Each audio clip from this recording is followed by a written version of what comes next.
Aujourd'hui, dans Legacy in Motion, l'héritage en mouvement, nous avons le plaisir de recevoir Jean-Michel Legrand. À 57 ans, installé à Lyon, tu incarnes un engagement exceptionnel au service du sport. 6 fois champion de France, médaillé européen et mondial, tu as consacré une grande partie de ta vie à l'athlétisme, tout en pratiquant également le judo et le jiu-jitsu. Depuis plus de 30 ans, tu mets ton expérience au service des autres comme bénévole, dirigeant, arbitre international et manager de l'équipe de France Master pour les relais. Tu as également participé aux Jeux olympiques de Paris 2024 comme juge volontaire technique à la Chambre d'appel.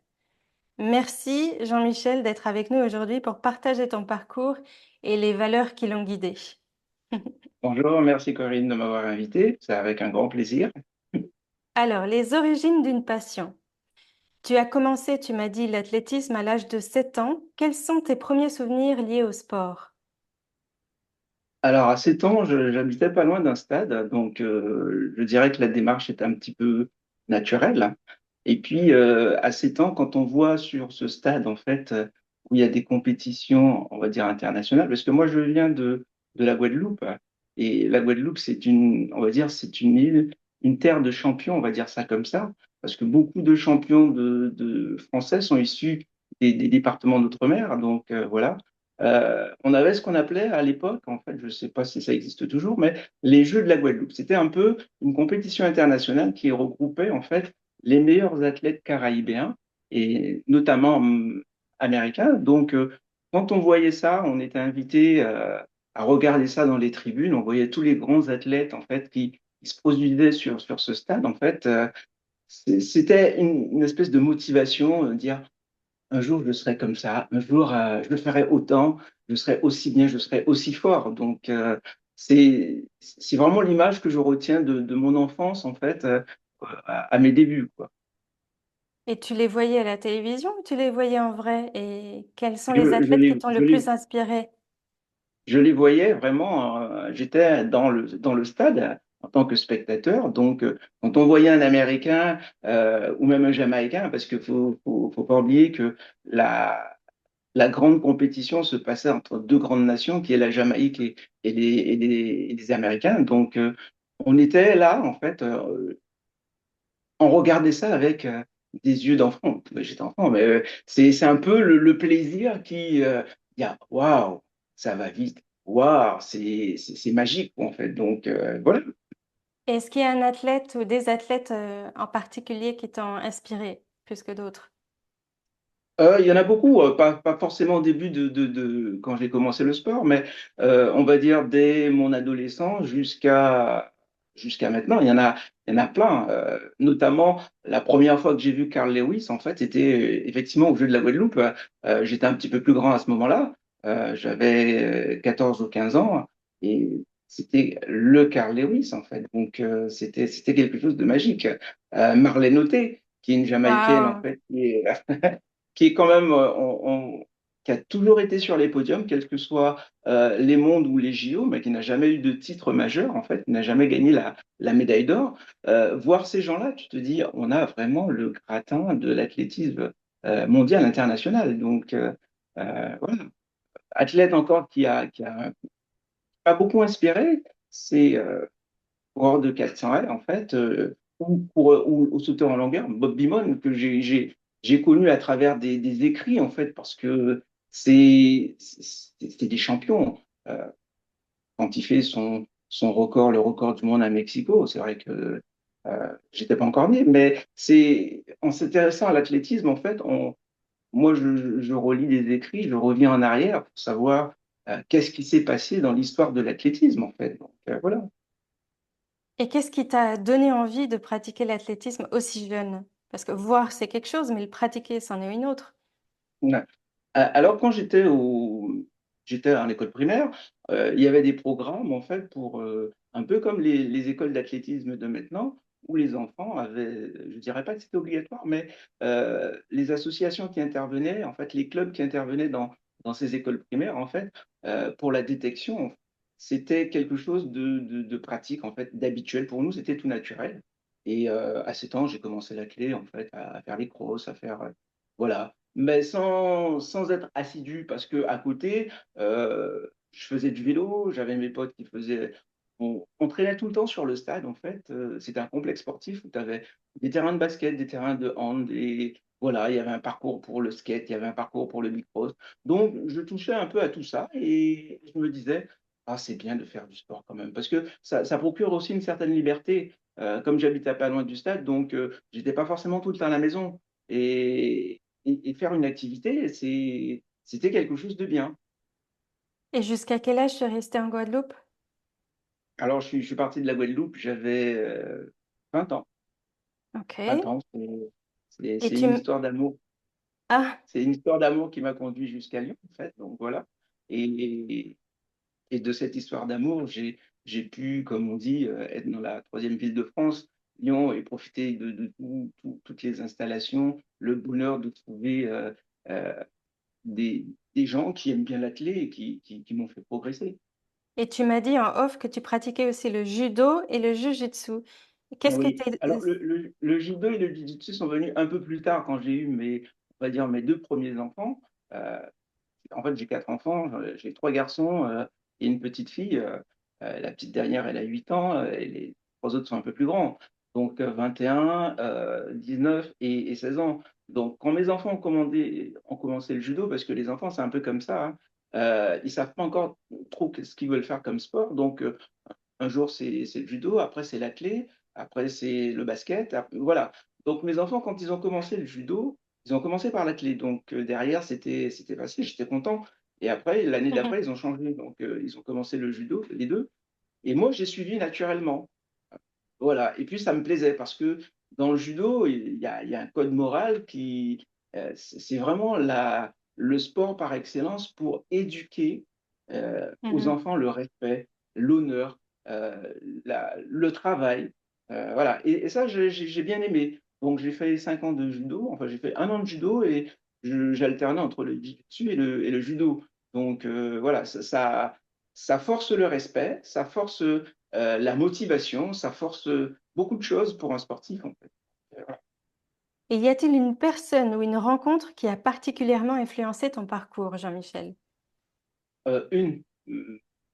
Non, il y en a exactement quatre, si je peux dire ça. Le premier, c'est mon premier entraîneur, c'est lui qui est à l'origine de ma détection parce que, selon ses dires, j'étais doué en étant enfant. Euh, mais on va revenir sur le don un peu plus tard. Euh, Moïse a été mon premier entraîneur jusqu'à ce que je quitte la Guadeloupe, en fait. C'est lui qui m'a amené à mes premières sélections, ma première sélection en équipe de la Guadeloupe pour les championnats de la Caraïbe, en fait. Donc, c'est aussi une Waouh. compétition internationale qui regroupe tous les pays de l'arc caribéen. Ça veut dire ça va des Bahamas jusqu'à Trinidad et Tobago, en passant par la Barbade, en fait. Donc, voilà. Ça court J'ai eu la vite. chance. Oui, ouais, ouais, ça court vraiment vite en fait. C'est une compétition internationale qui est réservée à ce qu'on appelle les U17 et les U20. Donc, Waouh. j'ai eu la chance dans ma vie d'en faire quatre. Donc, voilà. Euh, c'est quelque chose de magique. Mhm. Alors, je ne sais pas s'il a un nom, un prénom avec une prédisposition, mais c'est Mhm. toujours quelqu'un pour qui j'ai beaucoup de respect. Euh, Moïse, alors moi, je le dis au passage, je suis assez croyant. Voilà, c'est un prénom prédestiné. Et pour la petite histoire, ça a été on va dire, un père de substitution parce que euh, je suis enfant de parents divorcés et j'ai perdu mon père quand j'avais 16 ans. Donc, ça a été un accompagnateur dans ma vie, en fait, de mes débuts d'athlète jusqu'à mon départ pour la métropole. Donc, c'est quelqu'un qui a une force de caractère et puis c'est un faiseur de champions. Donc, quand on montait pour les championnats de France, notre petit club de la Guadeloupe, eh ben, c'était une grosse délégation des forces en puissance qui ne revenaient pas sans médaille. Donc, voilà. Puis après, j'ai rencontré, quand je suis venu à Lyon, j'ai rencontré quand même, euh, j'ai cherché, parce que j'ai fait le tour de tous les stades de l'agglomération lyonnaise pour trouver la personne qui me correspondait le plus au niveau entraînement et qui se rapprochait un peu plus des méthodes de mon premier entraîneur. Et j'ai rencontré Jamel Boudeliba, qui fut plus tard sélectionneur des équipes de France de relais. Donc, alors je vois pas, enfin, je pense qu'il n'y a pas de corrélation où je sois maintenant, mais c'était un signe aussi parce que c'est un athlète qui, alors quand je l'ai rencontré, il était à ses débuts en tant qu'entraîneur, mais c'est un athlète qui a été sélectionné pour les Jeux de 84 à Los Angeles avec l'équipe d'Algérie. Donc, il connaissait le haut niveau donc en tant qu'athlète et il faisait ses premiers armes en fait, ses premiers pas en tant qu'entraîneur. Donc, lui, il m'a permis d'avoir mon premier titre de champion de France sur 800. Et ça, c'est quelque chose aussi de magique parce que euh, je suis tombé sur de bonnes personnes au bon moment. Et, et avec lui, je me suis entraîné, je me suis consacré à ce que j'aimais, c'est-à-dire l'athlétisme, en fait, le sport en général, avec une certaine, comment vais-je dire ça, une certaine discipline dans le choix de ce que je faisais. Donc, voilà. Et puis, du premier titre de champion de France, en fait, a conduit à la première sélection, a conduit à plein de compétitions à travers, on va dire, l'Europe, en fait. Et ça, c'était vraiment magique parce que je pouvais faire ce que j'aimais. euh, et puis derrière, en fait, faire des voyages parce que quand on est sportif de haut niveau, le voyage, c'est l'une des premières choses qu'on doit prendre en compte parce on doit toujours avoir une valise prête. On Parce va que, revenir sur ton parcours d'athlète et de champion, mais hein, nous en sommes à la deuxième personne. Il en reste deux autres. oui, la troisième, c'est mon troisième entraîneur qui officie depuis que j'ai décidé d'être master, athlète master. Donc, c'est Franck Matamba, qui lui aussi est un excellent entraîneur. En fait, c'est un ami avant tout, parce que lui, on a couru ensemble.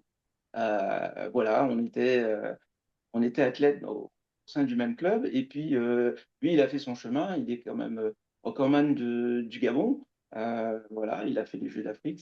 C'est quelqu'un qui a un excellent palmarès. Et puis, c'est quelqu'un qui a une grande. Il est généreux.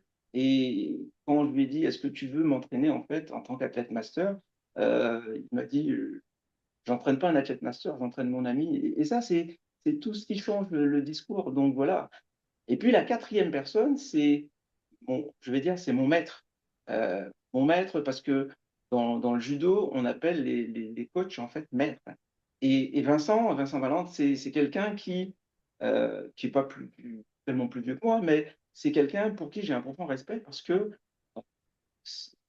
ça t'apprend, enfin, il m'a appris, il m'a permis de toucher du droit, en fait, en plus de ce que je savais, la rigueur, le respect, la volonté et l'honneur d'être athlète, en fait. Pas forcément athlète en athlétisme ou judo, d'être un athlète, un sportif. Donc voilà, c'est ces quatre personnes qui ont un peu marqué mon parcours de sportif. Tu as connu une carrière remarquable avec 6 titres de champion de France et des médailles européennes et mondiales. Quel souvenir de compétition reste le plus fort dans ta mémoire? Alors, la plus belle des médailles, je dirais, en compétition, c'est forcément les relais. C'est vrai que mes 6 titres de champion de France en individuel, je ne les oublie pas. C'est quelque chose pour qui j'ai travaillé durement. J'ai les aides, donc voilà. Mais mes plus beaux souvenirs, c'est les relais. Euh, Ma première médaille, avant même que je sois champion de France, ça a été une médaille de bronze au 4 fois 800 mètres avec notamment mon troisième coach, Franck, en fait. Donc, c'est les relais. Donc, ça, c'est quelque chose, une médaille en collective, c'est quelque chose c'est particulier. Et puis, j'ai eu ma deuxième, celle-là, je la chéris, mais vraiment bien, c'est ma médaille de vice-champion du monde au 4 fois 100 avec un record de France à la clé au 4 fois 4. Elle est particulière parce que euh, les relais, c'est quelque chose que j'adore. Et puis, ça montre l'unité. Un individu, plus un autre, en fait, fait quelque chose de magique. Voilà. Et comment tu te prépares à être performant pour le jour de la compète? Alors, j'ai pas de préparation. J'avais pas de préparation spécifique.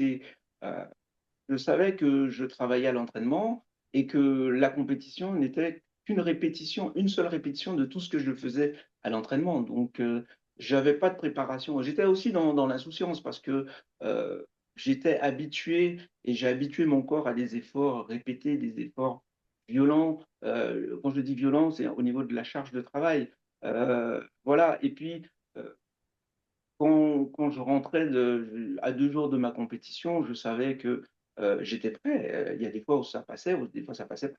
Mais la plupart du temps, j'étais prêt mentalement parce que je me posais toujours la question, en fait, pourquoi tu as autant travaillé Mm, si c'est pour avoir une déconvenue le jour de la compétition? mm, Donc, sois mm. positif et t'inquiète pas, tout ira bien.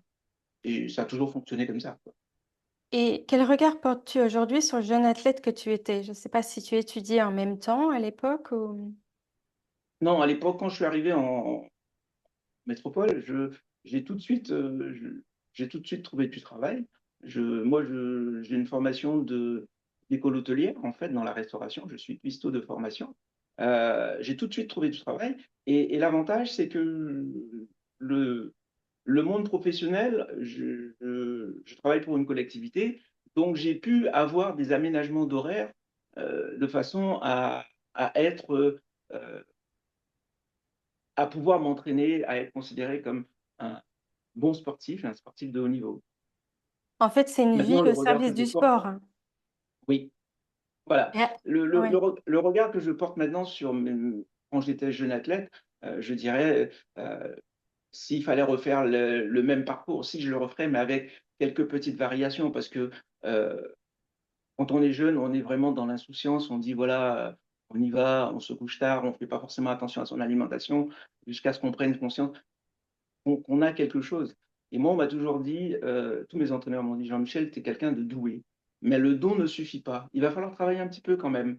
Et c'est vrai que des fois, sans vraiment m'entraîner, je pouvais rester 2 semaines juste à faire des footings, sans faire des grosses séances, à être assidu à l'entraînement, et en compétition, ça passait.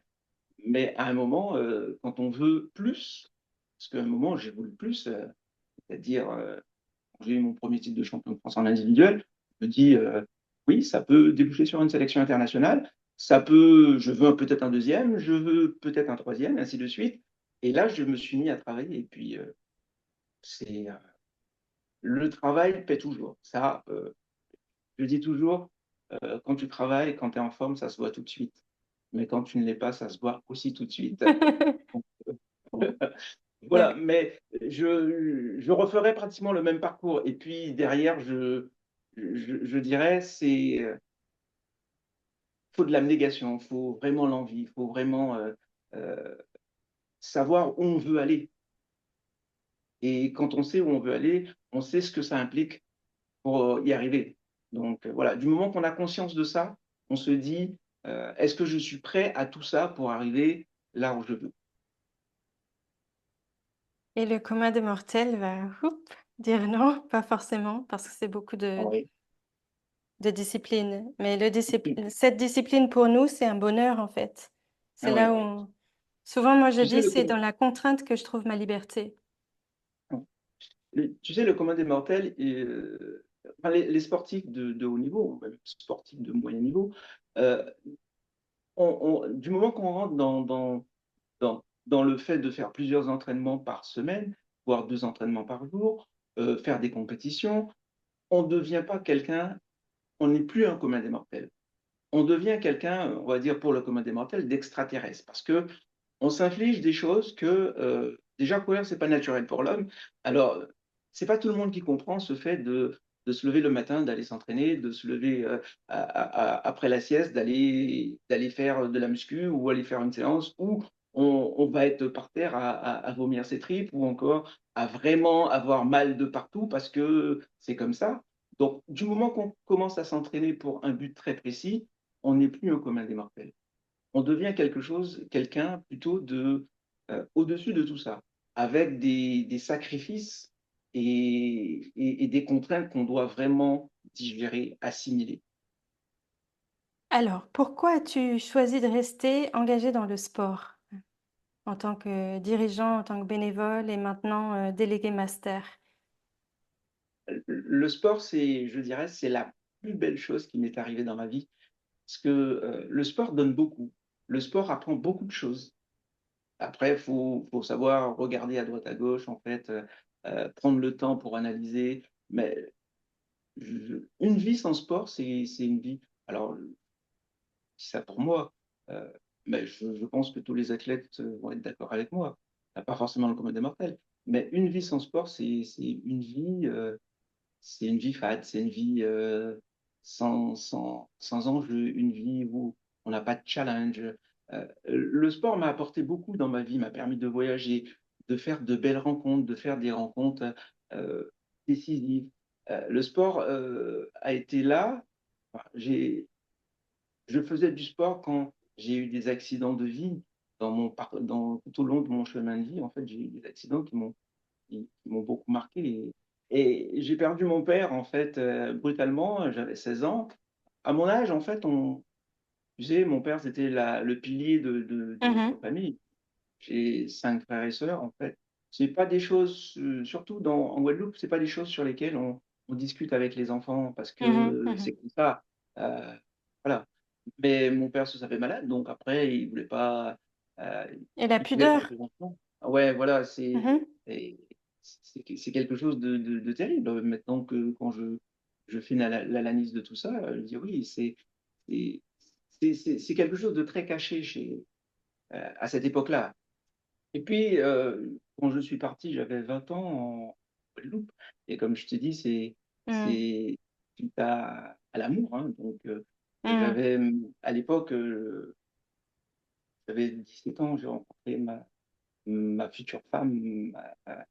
On était au lycée ensemble à certains moments. Et puis, elle est partie rejoindre sa famille sur Lyon. Et puis, moi, je suis resté. Et donc, j'ai vécu quand même.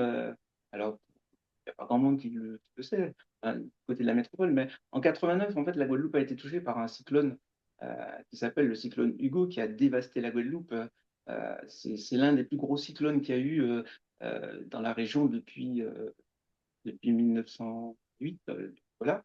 Mais suite à ça, c'était septembre, le 9 septembre, voilà. Et Wow. suite à ça, en fait, ma maison a été dévastée. On s'est trouvé un petit peu vraiment démuni Wow. avec tout me tombait sur la tête. Donc, j'ai pas, on ne pouvait plus faire de sport parce que il y avait le stade était réquisitionné pour abriter les gens. Voilà, c'était vraiment comme un camp. C'était Euh, avant ou après le divorce de tes parents? C'était après. Après? Waouh, Oui, ça fait deux chocs émotionnels. ouais, Et c'était après ensuite, la le mort de mon troisième? père. Donc, Oui, voilà. oui, bien Euh, sûr. ça, Et ça comment fait vous avez reconstruit la maison? Comment ça s'est passé donc, le ma après? famille, en fait, j'ai une grande sœur qui était paix à son âme aussi, parce que ça aussi, Waouh. ma grande sœur, en fait, c'était elle qui a pris la succession de mon père, euh, Mhm, qui nous élevait, quoi, en fait. Donc, voilà. Et à 19 ans, 20 ans même, mhm. 20 ans, je suis venu à Lyon pour rejoindre ma dulcinée, on va dire ça comme ça. Et puis, je me suis marié, j'avais 20 ans. Et Waouh. là encore, un coup du sort, j'ai perdu mon épouse, en fait, d'une rupture d'anévrisme. En fait, j'avais 20 ans, donc j'avais 1 an de mariage. Et puis, ça, c'est heureusement que je faisais du sport parce que j'ai été vachement soutenu. Parce Mhm. que c'est des trucs qui t'arrivent, tu as forcément le goût de vie. Et, Oui. et derrière, j'étais pratiquement tout seul, j'avais pas ma famille propre, mais Waouh. j'avais quelqu'un qui représente, en fait, qui est ma grande sœur maintenant. C'est Mhm. ma belle-sœur, la sœur de ma première femme. Et elle, depuis que je suis rentré dans la vie de sa sœur, euh, une certaine connexion s'est faite entre nous et elle s'appelle Marie-Jo et je dis toujours, sans toi, Marie-Jo, je ne serais peut-être pas là où je suis à ce moment-là parce que euh, oui, j'avais envie d'abandonner, j'avais envie de faire plein de choses qui sont pas forcément catholiques, on va dire Mhm. ça comme ça, parce que j'étais dans le chagrin, j'étais dans Tu la touchais peine, le on va dire. fond.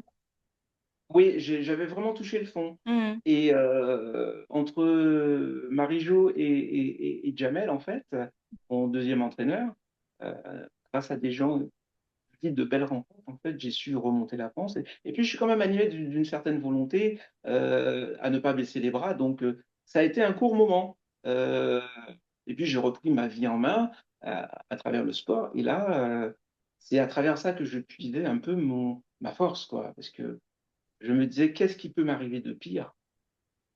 qu'est-ce qui peut m'arriver de pire, quoi. Et Et tu sais, ça a été un peu mon leitmotiv pour dire, il n'y a rien de pire. Donc, continue à faire ce que tu aimes et puis euh, Dieu va veiller sur toi. Donc, voilà. Je dis toujours, Dieu ouais. ne t'envoie pas d'épreuves que tu ne peux pas surmonter. Alors, l'arbitrage et les responsabilités internationales, Jean-Michel. Tu es Ouais. devenu juge arbitre international. Comment est née cette vocation? Est-ce que tu as dû faire une formation également? Est-ce que tu peux expliquer un petit peu pour les gens qui t'écoutent et qui auraient envie de faire la même chose? Alors, il faut savoir que pour être juge, quel que soit le niveau, juge départemental, juge régional, juge national et plus, il faut passer des examens. Donc, il y a des formations qui existent. Et moi,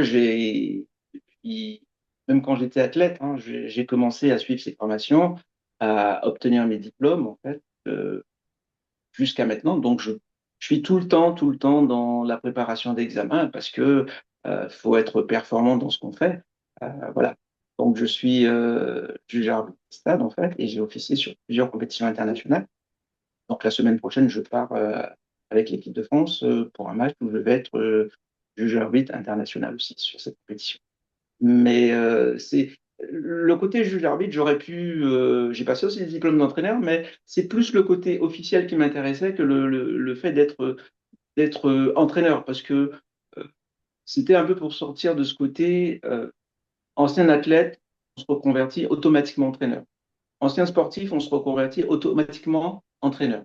Et moi, l'entraînement, je ne voulais pas, parce que je trouvais que j'étais pas dans mon élément. Tandis que le côté règlement, ça, j'apprécie. Et puis, ça montre une certaine, la même rigueur que j'ai eue à m'entraîner, à être sportif, en fait, je l'ai retrouvé à travers ce côté être juge officiel, en fait. Donc, voilà. Et Et, justement, et- et justement, comment concilies-tu la rigueur nécessaire à cette fonction avec la dimension humaine du sport? alors, je vais prendre, ça peut-être une déformation professionnelle. Euh, Tout est lié dans ce monde, c'est-à-dire que ce soit le pro, le personnel ou le sportif. euh, la dimension humaine, même si on a des règles, il faut savoir les appliquer, mais il faut savoir aussi être humain. Ça veut dire qu'on ne peut pas contourner une règle parce qu'on est humain. On est humain, donc on a une certaine façon d'envisager les choses, une certaine pédagogie pour apprendre les règles à autrui, notamment les athlètes. Mais ça ne veut pas dire parce euh, on fait observer le règlement qu'on ne peut pas être humain. C'est pas dissociable en fait. Bien au contraire, c'est parce qu'on est humain que l'apprentissage des règles, la diffusion des règles, en fait, devient plus facile et plus compréhensible pour autrui. Et quel regard portes-tu sur l'évolution de l'athlétisme au fil des années? Or, l'athlétisme a beaucoup évolué, euh, ne serait-ce que par les nouvelles technologies, ne serait-ce que par le mauvais côté qui est le dopage. Et le côté santé a pris un peu le pas en athlétisme parce que maintenant, il y a ce qu'on appelle la formule sport santé. Et je trouve ça bien parce que le sport, il y en a qui l'ont compris très tard, mais le sport, c'est un facteur de santé, de longévité dans cette vie. Et ça ne veut pas dire parce qu'on ne fait pas de sport qu'on ne va pas vivre longtemps, mais en faisant du sport, on met des chances de son côté d'être bien dans sa vie. Et c'est ça l'important. Euh, S'il faut arriver à un âge certain et dire j'arrive vraiment mal en point parce que j'ai pas fait du sport, parce que j'ai des petites alertes, j'ai des petites pathologies, mais en faisant du sport, on, on a moins de risques d'arriver à un certain âge euh, dans une forme, on va dire, catastrophique. Voilà. À moins qu'on ait des accidents, on découvre des pathologies qu'on ne savait même pas qu'on avait. Mais logiquement, le sport et la santé, ça va de pair. Maintenant, le sport a beaucoup évolué en athlétisme, je dirais. La technologie a fait son apparition. On s'adapte, voilà. Il y a beaucoup de choses qui ont fait leur apparition, notamment les préparateurs mentaux. On est plus vigilant sur l'alimentation. On faisait des études sur le sommeil. On fait des études sur tout ce qui est force. Voilà. À mon époque, je dirais quand j'ai commencé l'athlé, c'était pas aussi développé. On en parlait moins. Et puis, il n'y avait pas il n'y avait pas autant de personnes qui faisaient des études de cas dans ce domaine-là. Maintenant, sur les grands championnats, euh, tu peux avoir des scientifiques qui se posent sur ces championnats et puis qui prennent des cobayes. Enfin, le mot est pas, c'est pas pour faire insulte aux Scientifique, athlètes, c'est hein. scientifique. Oui, voilà. Et c'est pour dire que on propose aux athlètes de les tester sur différentes phases du sport, notamment l'alimentation, le sommeil, les prises de sang pour voir comment évolue l'organisme avant une compétition, avant une course, après une course. En fait, voilà. Il y a plein de trucs qui ont évolué dans le sport et c'est à l'athlète à s'adapter pour dire je fais avec les moyens du bord ce que je connais, ce que je maîtrise pour pouvoir être performant. Et c'est une bonne chose. Alors, les Jeux Olympiques Paris 2024, tu as eu de la chance d'y participer comme juge volontaire technique à la Chambre d'appel, si j'ai bien compris. Qu'as-tu Ah oui, ressenti c'est lorsque ça. tu as appris la sélection? Comment ça s'est passé, le début de cette sélection pour y participer? Pour les Jeux, il faut savoir qu'il y avait, on a passé un examen et puis alors, les ligues n'étaient pas obligées de proposer des examens, mais nous, à Lyon, nous sommes la deuxième Ligue de France après l'Île-de-France, et on a proposé des examens, et puis en même temps, on nous a dit, vous passez l'examen, et, et vous serez automatiquement inscrit en tant que volontaire technique. Donc voilà, il y avait tout un parcours, donc il fallait quand même remplir des documents, et il y avait des deadlines, en fait, donc on te disait, bon, tu fais partie de... Oui, tu fais partie des 1500 qui ont été retenus. Après, tu fais partie des 800 qui ont été retenus pour des postes bien spécifiques. Et, et moi, étant diplômé en fait en tant que juge arbitre, j'avais clairement annoncé mon souhait où je voulais être. Voilà, donc c'était l'athlétisme qui était mon sport de prédilection. Euh, oui, même si on me disait tu vas être au judo, au basket, j'aurais été content parce que c'est faire partie de cette belle aventure olympique qui était essentielle. Donc, j'ai eu la chance, comme j'ai dit, j'ai eu la chance de me retrouver en tant qu'athlète, ancien athlète, et puis être juge officiel, de me retrouver à la Chambre d'appel. Être à la Chambre d'appel au Stade de France, euh, encore on va dire un petit signe du Tout-Puissant, je me suis retrouvé sur des sessions, ce qu'on appelle toutes les sessions du soir, c'est-à-dire toutes les finales. Waouh! Quelque chose de magique. Et mes missions, ben, j'arrivais en début d'après-midi jusqu'à la fin de la dernière course. Et ça, euh, je suis reconnaissant de la chance que j'ai eue par rapport à ça. Et quand j'ai eu en main, enfin, j'ai reçu par mail en fait ben, que j'étais officiellement retenu en fait pour cette mission-là, euh, j'ai montré le mail à mon épouse. Je lui ai dit voilà, ça, j'y suis pas encore, mais c'est la concrétisation parce que quand on est athlète, on fait les championnats départementaux, on fait les championnats régionaux, on fait les championnats nationaux et on fait des compétitions internationales. Donc, pour certains, on fait les championnats d'Europe, on fait les championnats du monde. Et, et la plus grande compétition vue par toute la planète, c'est les Jeux Olympiques. Et je me suis toujours dit, euh, si j'ai une chance de faire les Jeux, même pas en tant qu'athlète, mais en tant que juge, ce sera une consécration quand même. Voilà. C'est un aboutissement. C'est l'aboutissement d'un rêve de dire j'ai fait l'une des plus grandes compétitions qui existent sur la planète. Donc, on a envie de tout savoir.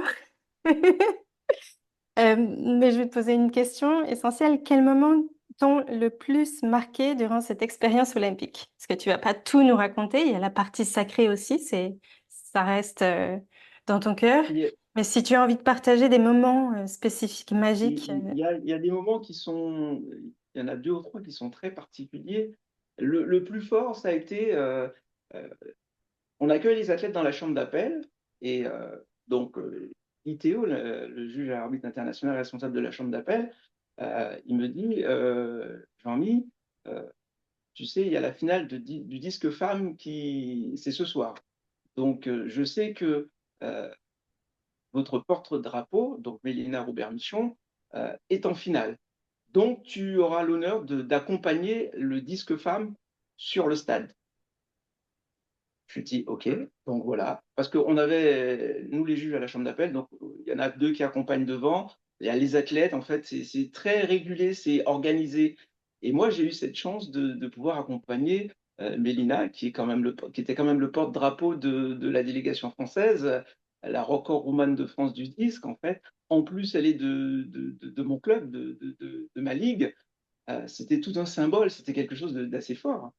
Et puis, on part, c'était très timé, c'est-à-dire de la chambre d'appel jusqu'à arriver sur l'aire de lancer, on avait pratiquement 10 minutes avec des contrôles à chaque fois. Donc, et au moment où les athlètes sont rentrés sur le stade, je te laisse imaginer pratiquement 70 000 personnes, parce qu'il y a le nom des athlètes qui s'affiche euh, sur la porte, enfin le couloir, on appelle ça le- l'espace de rentrée des athlètes, en fait, qui est illuminé. Et quand ça a été le nom de Mélina Robert-Michon s'est affiché, j'étais juste derrière, j'ai eu des frissons parce qu'il y a eu un tel boucan dans ce stade, et tout le monde l'attendait parce que c'était quand même le porte-drapeau, et puis elle était finaliste, et wow, j'en ai encore la chair de poule, je t'en parle, mais j'en ai encore la chair de poule tellement c'était magnifique.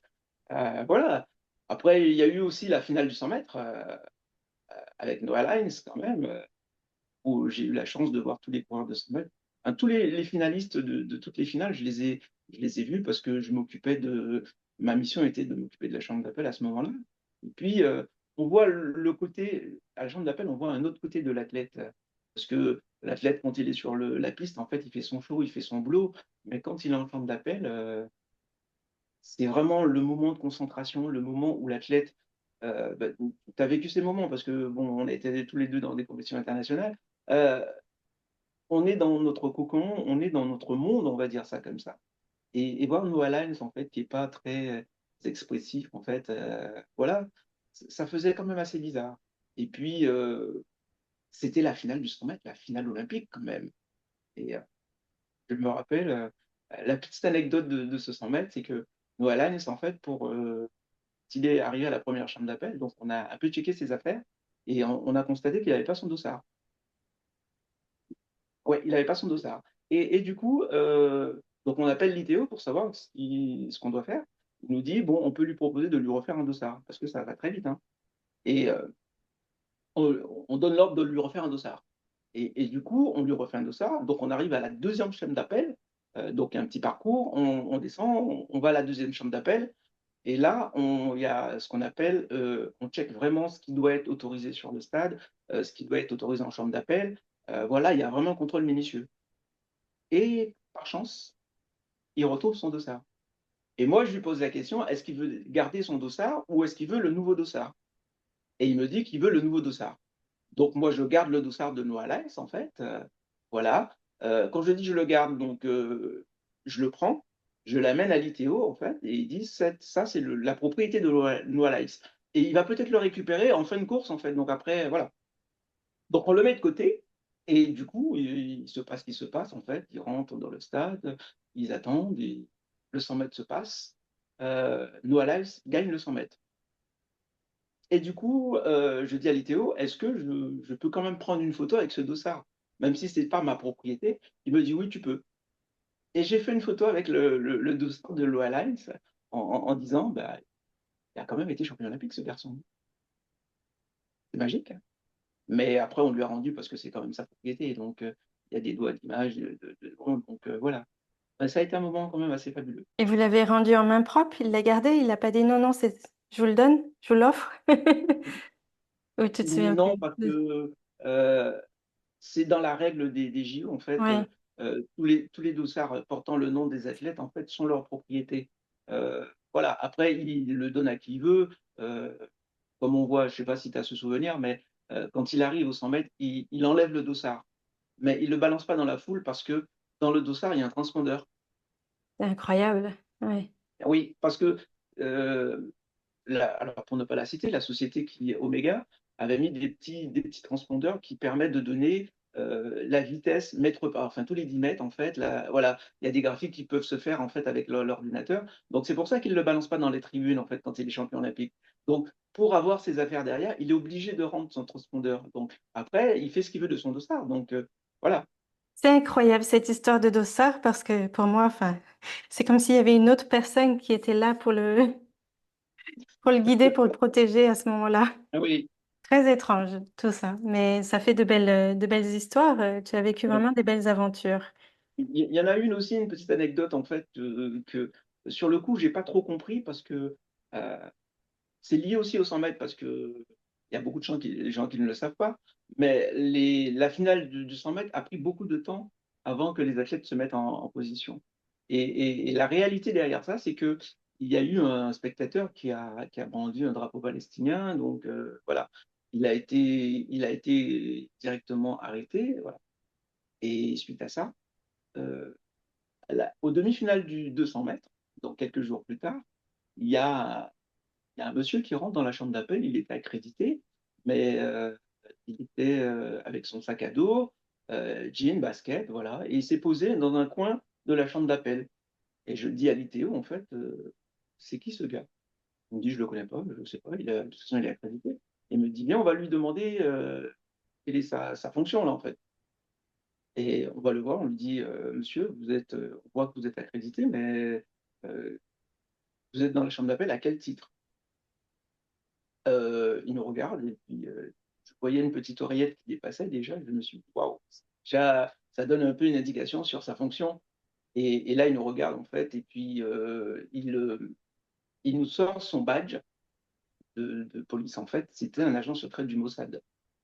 Waouh. Depuis cet événement-là, tous les athlètes israéliens avaient une protection en chambre d'appel à l'extérieur, stade d'échauffement. Voilà, et j'ai trouvé ça assez dingue quand même dingue dans le sens où nous sommes aux Jeux Olympiques et on soit obligé d'avoir des protections comme ça derrière les athlètes, on va dire, Hmm, sensibles. Et hmm, ça m'a rappelé en fait Munich 72 parce que hmm. en 2022, j'ai été au championnat d'Europe à Munich en fait, et il y a un mémorial justement sur les athlètes qui sont tombés à Munich en fait, israéliens qui sont tombés à Munich. Et je me suis dit, on est quand même dans un monde de fous, quoi. Même le sport n'est pas à l'abri. Alors, j'ai Voilà. interviewé mon coach de Madrid, Manuel Carvalho, mais lui a vécu ça. Il était en finale des relais espagnols et ils ont vécu ces moments-là et c'est terrible. Il en reparle, Ouais. enfin, il y a plein d'interviews, mais beaucoup d'athlètes qui ont vécu ça, ça marque à vie forcément, hein. Oui. Et cet agent de sécurité du Mossad, personne ne vous avait prévenu qu'il serait là? Non, Non, ok.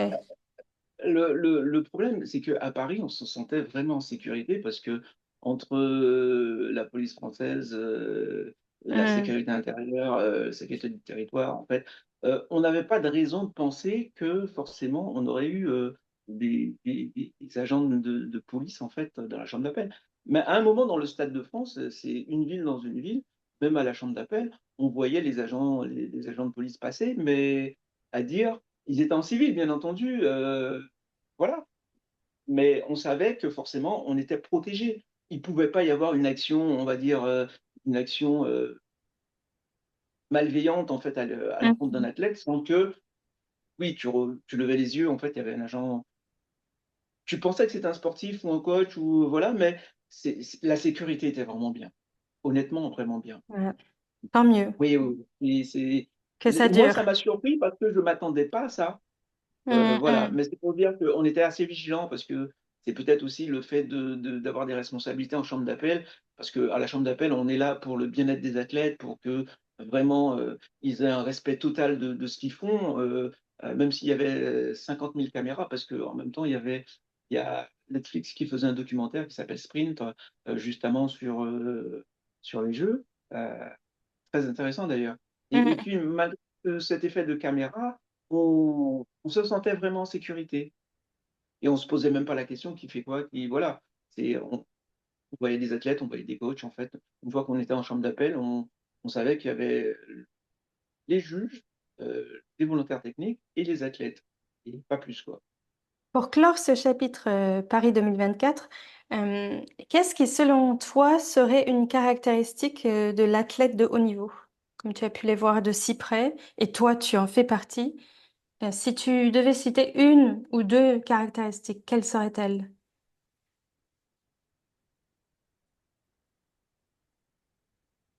Des personnes qui vivent pour leur sport, en fait, des personnes engagées, des personnes résilientes. Parce que on a connu des athlètes qui sont arrivés au jeu, mais ils n'ont pas fait les jeux précédents ou ils ont eu des blessures, donc ils se sont quand même accrochés pour dire Paris 2024, c'était quand même un objectif. Et quoi qu'il arrive, je suis peut-être pas présent au championnat des États-Unis ou au championnat du monde, mais je serai présent. Et puis, aux Jeux Olympiques, on sent que on baigne dans quelque chose de. L'esprit olympique, c'est quelque chose de vraiment magique. C'est vraiment magique. Et à tout point de vue, que ce soit pour les athlètes de haut niveau ou même pour tous ceux qui officient sur un site olympique, c'est. Alors, je vais parler un peu de spiritualité. Autant quand on est croyant, on sent qu'on est accompagné. Eh ben, l'esprit olympique, c'est un peu ça. Je ne sais pas si je me fais comprendre, mais c'est. À moi, On, oui, on, on tout. sent, on sent on est bien entouré. Parce que c'est que de la positivité, en fait. Donc, voilà, moi, je le ressens comme ça. Et puis, c'est vraiment quelque chose que, oui, c'est à refaire. Franchement, c'est à refaire si j'ai l'occasion. Voilà. Alors, l'engagement, c'est aussi être manager de l'équipe de France Master, Jean-Michel. Donc, tu es aujourd'hui manager de l'équipe de France Master en charge des relais, plus spécifiquement. Qu'est-ce qui te plaît dans cette mission? Je veux mettre le côté humain. Le côté humain, parce que je, je reviens encore aux belles rencontres, parce que euh, quand j'étais athlète, je côtoyais beaucoup d'athlètes. On était athlètes, donc on avait plaisir à se rencontrer. Et maintenant que je suis passé de l'autre côté de la barrière, euh, il y a de belles histoires, il y a des histoires qui sont moins drôles, mais il y a vraiment de belles histoires et des gens qui ont plaisir à être en équipe de France. Et moi, j'ai vraiment plaisir à les rencontrer, à faire mon job en tant que team manager et de prendre soin d'eux, d'être là pour eux, même si des fois je dépasse ma fonction, hein, parce que c'est pas dans la charte du team manager à dire ben, t'accompagnes, tu voilà. Et comme je dis, c'est tellement une belle mission que je donne de mon temps, je donne de ma personne, je donne de tout ce que je peux pour que l'athlète soit bien dans ce qu'il est venu faire en équipe de France. Voilà. Alors, le prochain événement, ça va être à Daegu, donc en Corée du Sud. Comment tu as organisé tout le collectif français? Comment ça se construit avec des athlètes qui sont si différents parfois? Ah oui, alors pour l'instant, je travaille essentiellement par mail et par visio, parce que nous ne sommes pas encore sur place. Mais être team manager, c'est sur un grand championnat comme les championnats du monde, ça se prépare très longtemps à l'avance. Donc j'ai aussi des collègues team managers euh, qui m'aident beaucoup. Bon, ils seront pas sur la Corée avec moi, mais je peux compter sur eux parce que on a ce côté collectif entre team managers, on travaille beaucoup ensemble. Et j'apprends, ça fait que 2 ans que je suis team manager, donc j'apprends de mes aînés en fait le travail de team manager parce que c'est un job, hein, faut pas rêver. Et pour l'instant, ben, je réponds essentiellement à des mails, je réponds à des messages en fait via WhatsApp, je réponds à des coups de téléphone parce que les athlètes se posent beaucoup de questions, parce que la Corée c'est loin. Il y a le côté aussi de se retrouver à l'autre bout du monde et peut-être tout seul, savoir euh, est-ce que j'aurai pas de soucis. Et puis il y a ce côté aussi, euh, j'ai affaire à des masters qui sont âgés, on va dire. C'est pas pareil quand tu voyages tout seul quand tu as 35-40 ans que quand tu as les 70-80 ans, quoi. Donc il y a ce côté aussi prévention qu'il faut rien oublier et quitte à faire plusieurs rappels de certaines règles, de certaines obligations pour le voyage. Donc je le fais. Quel est le master le plus âgé et combien de personnes master vont être au-delà de 80 ans là pour cette délégation? Euh, Au-delà de 80 ans, je vais en avoir deux. Et Wow. entre 70 et 80, je vais avoir une petite dizaine à peu près. Wow. Ouais, Alors, curiosité personnelle, est-ce qu'il y a une différence oui. entre les athlètes master masculins et les athlètes master français au niveau de la... pardon, féminin et masculin? Est-ce que les femmes communiquent différemment des hommes? Je suis juste curieuse par rapport en tant qu'athlète. Est-ce que tu notes des Les... préoccupations différentes en fonction du genre ou de l'âge? Non, je note pas des préoccupations différentes. C'est que moi, j'ai un leitmotiv qui est on est tous athlètes. Euh, Maintenant, il y a ce côté, en fait, tout le monde est traité à la même enseigne, que tu sois homme ou femme, parce que tu représentes la France, tu es sous le drapeau français et tu es athlète français. Après, la particularité que tu sois un homme ou une femme, non, j'y fais pas forcément attention parce que pour moi, tu es un athlète français. Euh, Maintenant, on nous apprend, et ça, c'est, c'est, c'est la société qui le veut maintenant, euh, à mettre les bons mots au bon moment en fonction de ton interlocuteur. C'est-à-dire que faut pas qu'il y ait des propos inappropriés, faut pas que tu offenses les gens par rapport à le sexe, ou faut pas que tu fasses de discrimination. euh, Parce que tu peux avoir des hommes, des femmes et des trans et des voilà, et il faut s'habituer à ce genre de situation, quoi. Non, moi il n'y a pas de différence. Voilà, un athlète, c'est un athlète français, que ce soit homme ou femme ou peu importe, hein, donc Et avant de il n'y a pas. t'engager en tant que délégué, et tu es toujours athlète toi aussi, tu vas courir, j'imagine, aussi à Daegu, n'est-ce pas? Non, Oui. je ne cours Non? plus depuis 2 ans parce que j'ai Ah, eu vraiment, c'était...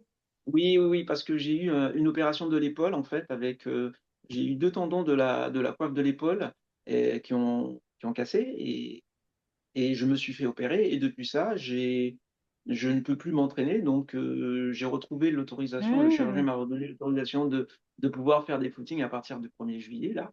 Et mais comme j'ai fait autre chose et pour l'instant, je ne me vois pas me réentraîner parce que je suis passé de 6 à 9 entraînements par semaine. Ah, Hmm. là, je vais recommencer un entraînement. Et puis, moi, je suis un compétiteur, donc tant que j'ai pas l'envie, je ne fais pas. Hmm, hmm, hmm. Et Et comment les puisque je blessures fais ma sont mission, arrivées? Comment tu t'es blessé à l'épaule? bah, c'est de l'usure professionnelle. Donc, non, non, non, non, pas du tout. Ah, Ça n'a rien à voir avec le sport, c'est de la maladie professionnelle. Donc, c'est le fait dans la restauration, c'est les gestes répétitifs, en fait, c'est le port de charge qui fait que, à un moment, et puis je ne suis pas tout jeune non plus, euh, qui fait que dans la restauration, euh, on a souvent ce genre d'accident. Donc, voilà. et tu es Et toujours dans la restauration aujourd'hui? oui, je suis responsable de restauration dans une école primaire et maternelle et primaire. Donc, je pense que je vais finir ma carrière professionnelle dans le domaine, dans le service. Donc, voilà. Mais je ne Et est-ce que m'entraîne tu as plus. pu, en tant que délégué master, est-ce que tu as pu observer comment les autres délégués des autres pays géraient lorsque toi, tu étais athlète master? Est-ce que tu voyais ces délégués? Enfin, moi, pour être passée par plusieurs pays, j'ai pu Oui. observer chaque système, en fait, de chaque pays. Et là, maintenant, c'est comme s'il y avait un peu une harmonisation de chaque pays. Et c'est agréable à vivre. Est-ce que toi, tu as pu voir ça? Alors, pour être honnête, quand j'étais athlète, c'était pas l'une de mes préoccupations. Voilà. Mais maintenant que je suis team manager, faut savoir que sur les championnats, nous avons une réunion des team managers en fait tous les matins, et je côtoie tous les team managers européens, et là je vais côtoyer tous les team managers mondiaux. Mais on apprend, par exemple, j'ai beaucoup d'affinités avec la Suisse, la Belgique, l'Espagne, l'Italie, parce que c'est des gens on se retrouve de l'autre côté. Et puis, Hmm. ça fait partie des pays qui ont de grosses délégations, quand même l'Allemagne. Un peu moins l'Allemagne parce que il y a aussi ce côté, la barrière de la langue. Voilà. Autant, autant l'anglais est un peu la langue officielle, mais il y a des team managers qui sont pas forcément à l'aise, en fait, nous les Français, dans la langue de Shakespeare, l'Espagne, voilà. Et c'est plus facile. de parler avec un Espagnol, un Italien, que parler avec un Anglais ou un Écossais. Et eux-mêmes Parce que étaient athlètes avant aussi? Tu peux retrouver des athlètes avec qui tu étais en compétition ou... euh, en tant que team manager, ils sont toujours athlètes, donc on se côtoie. Et je les retrouve et ils me disent quand est-ce que tu reviens? Quand est-ce qu'on te voit sur la piste? Et moi, je les vois sur la piste, mais je suis de l'autre côté. Hmm. Et c'est toujours plaisant, comme mon ami italien, mon ami anglais. J'ai des amis un peu de partout maintenant. Et c'est parce qu'on est athlètes ensemble qui fait que eux, ils ont eu des problèmes de santé, mais ils sont toujours dans le sport. Et puis moi, j'ai eu la chance de passer de l'autre côté en tant que team manager. Et j'en profite parce que je vis de belles choses. Et c'est surtout que je vois l'autre côté du décor. C'est Voilà. quoi la magie de cette communauté master?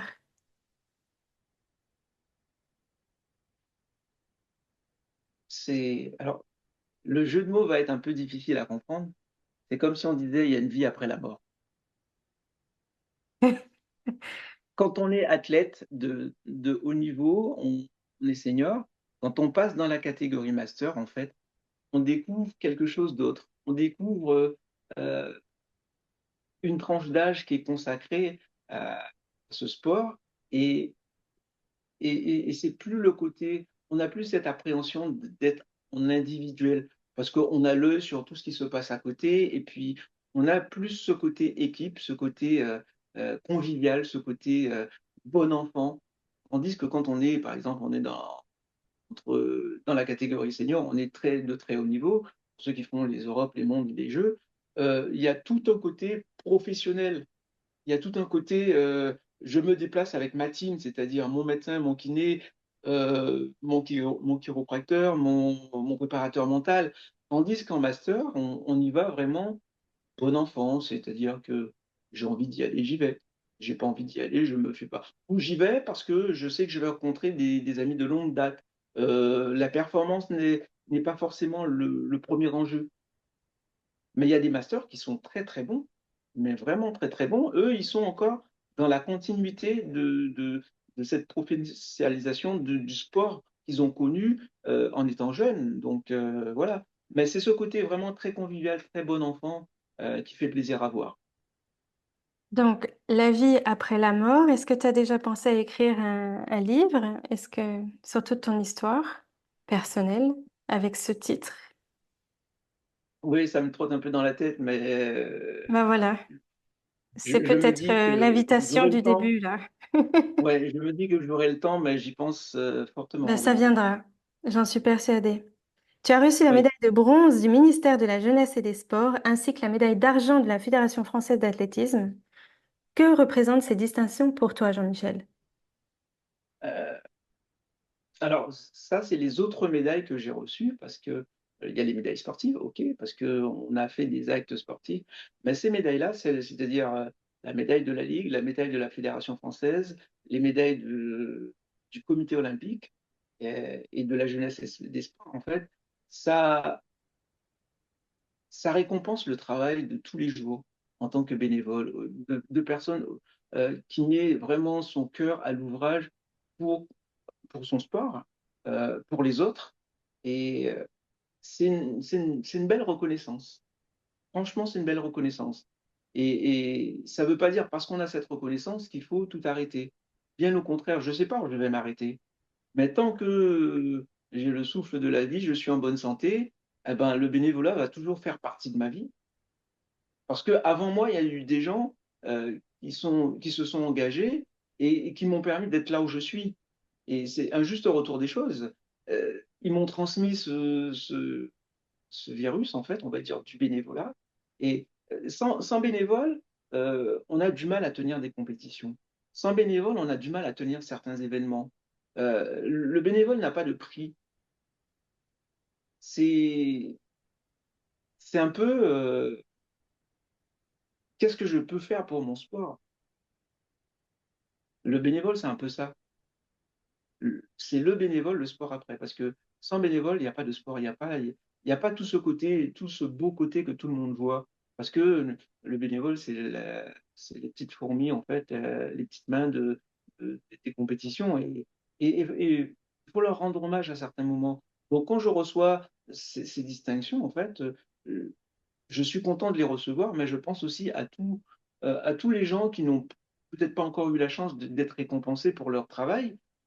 C'est une façon de dire, les bénévoles, en fait, cette médaille, c'est un peu la vôtre aussi parce que moi, j'ai eu cette chance d'être distingué, mais c'est aussi la vôtre parce que je fais partie de cette famille de bénévoles qui œuvrent tous les jours pour le bien-être, pour faire évoluer notre sport ou nos manifestations qu'on organise, pas forcément dans le sport, mais des actions qui nous sont chères pour dire, oui, on apporte notre pierre à l'édifice, cet édifice qui est le sport, le mouvement sportif, en fait. Donc voilà, c'est une Parmi belle toutes les reconnaissance. fonctions et toutes les expériences, qu'est-ce qui te rend le plus fier aujourd'hui, Jean-Michel?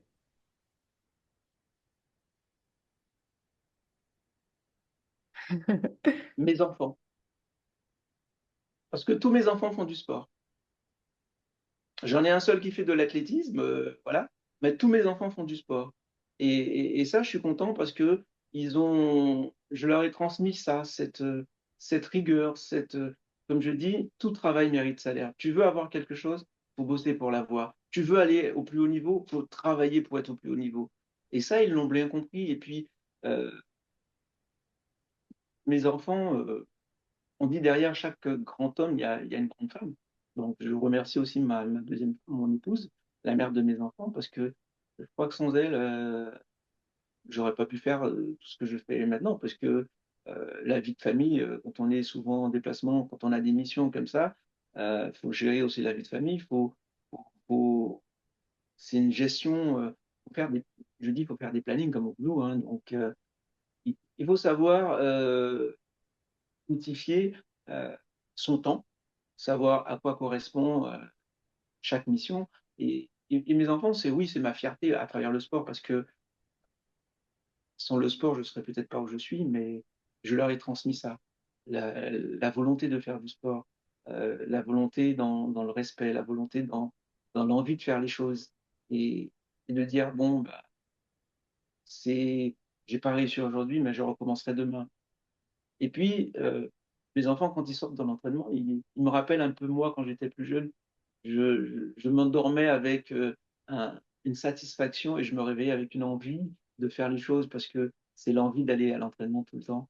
Et quand tu sors de l'entraînement, tu te couches avec une certaine satisfaction, même si tu es épuisé, même si tu es fatigué, mais c'est le travail accompli, quoi. Et ça, ils l'ont bien compris. Si tu devais résumer ton parcours en quelques mots, que dirais-tu pour conclure?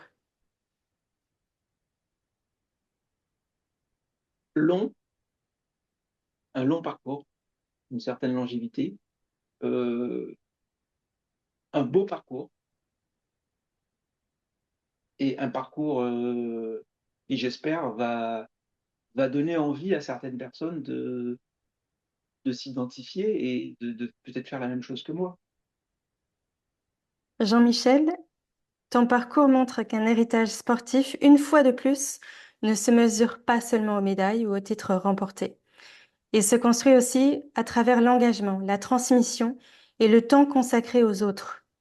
Athlète de haut niveau, arbitre international, dirigeant, manager et bénévole passionné, tu incarnes pleinement l'esprit de Legacy in Motion, l'héritage en mouvement. Merci d'avoir partagé ton histoire, ton expérience et ta vision du sport avec nous, Jean-Michel. Merci beaucoup. Merci à toi.